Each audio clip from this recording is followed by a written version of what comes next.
Le saviez-vous, la société de téléphonie mobile MTN Congo rénove son système d'identification à l'achat de la carte SIM. Les clients seront dorénavant soumis à une identification biométrique. Cette information a été rendue publique le 14 septembre 2022 par les responsables de la dite société suivie. Garantir la protection des consommateurs et lutter contre la cybercriminalité, c'est le combat auquel s'engage MTN Congo. Ce 14 septembre, cette société de téléphonie mobile a échangé avec les chevaliers de la plume et du micro à l'occasion d'une conférence de presse pour annoncer la mise en place depuis le 2 septembre dernier du nouveau système d'identification biométrique au niveau des points de vente de ces cartes SIM. Nous avons revu notre procédure d'enregistrement de l'abonné et le but, c'est de s'assurer que la SIM correspond à l'utilisateur et que s'il y a des changements qui sont faits à ce niveau, que cela soit bien encadré. Alors, quel est le changement majeur qui a été apporté sur le terrain? C'est qu'aujourd'hui, un abonné est obligé de se faire photographier.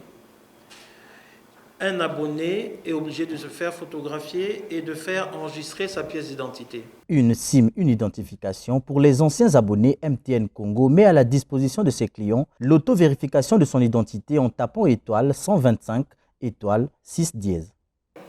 Dès que vous avez fait étoile 125 6 dièse, vous avez la possibilité, vous recevez automatiquement en fait si vous voulez, la validation ou la confirmation de la SIM, que c'est clairement à votre nom ou pas. Si ça n'est pas le cas, vous aurez aussi l'information. Mon nom c'est Delo, je fais étoile 125 6 sur mon téléphone, je reçois une information sur l'identité de la SIM de mon téléphone. Si c'est monsieur Itswa, je saurai que c'est monsieur Itswa. Dans ce cas-là, il y a aussi une recommandation, on va dire, qui est faite quand vous recevez la notification. On vous recommande, dans le cas où vous avez une notification qui vous donne une identité de votre téléphone qui n'est pas spécialement la vôtre, pas de panique, on est là pour ça. On a une équipe sur tout le territoire, de façon digitale, de façon physique, au travers de nos points de vente, les kiosques par exemple. Vous avez la possibilité rapidement d'arriver dans ces points de vente et de corriger l'identification qui est mise sur votre SIM.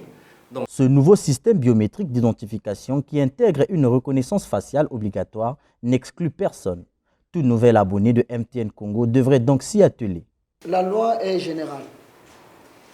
Lorsque on met un processus en place pour la sécurité, en fait, l'abonné qui veut s'exempter diminue sa propre sécurité.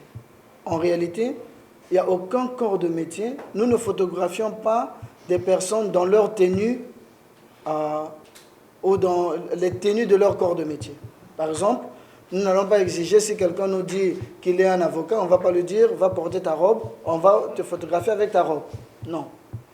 On ne photographie pas les personnes dans la tenue de leur corps de métier. On photographie le citoyen. Donc pour nous, on ne sait pas qui il est. C'est-à-dire, on ne sait pas où il travaille. Ce qui nous importe, c'est quel est son nom, son domicile, est-ce qu'il a une pièce d'identité valide, c'est-à-dire qui n'est pas expirée, et ensuite, il doit accepter de se faire photographier. Cette campagne intervient après instruction de l'Agence de régulation des postes et des communications électroniques aux sociétés de téléphonie mobile, appelées à corriger leur base de données et s'assurer que leurs abonnés sont bien reconnus avec des identités fiables.